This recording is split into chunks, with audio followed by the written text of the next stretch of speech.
Je voudrais rendre un vibrant hommage au président Rikonan Bédié, un homme de paix qui a fait don de sa personne pour notre pays, la Côte d'Ivoire. Je me souviens des moments tragiques, entre guillemets, que nous avons vécu en 2020, dans ces moments de désobéissance civile.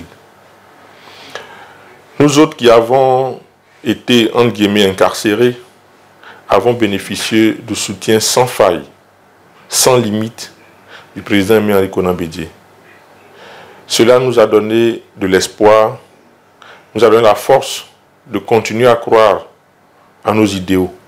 C'est donc l'occasion pour moi aujourd'hui, et comme toutes les fois je le fais, de rendre un vibrant hommage à ce grand homme, pour qui le paradis sera la prochaine demeure. Je voudrais également saisir l'occasion pour saluer mes anciens co-détenus, mais avoir une pensée pour 3 jeunes qui aujourd'hui sont encore malheureusement à la Maka depuis la désobéissance civile.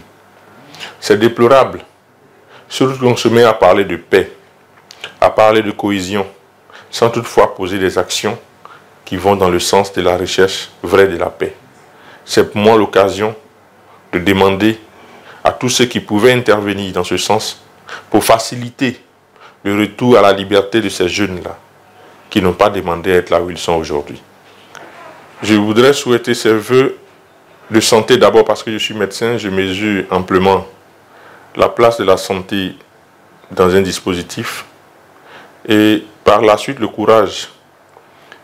Parce que nous avons un peu vu ce qui s'est passé en 2023. Il convient donc d'être courageux, de s'armer de courage pour ce qui va suivre.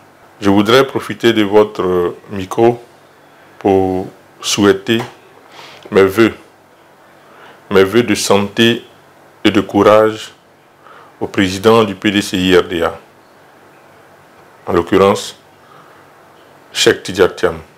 Il faut dire que les défis à venir sont énormes. Énormes d'autant plus qu'il y a beaucoup de faits que nous vivons actuellement. Il est donc important que 2024 soit pour nous des années de proposition, des années d'action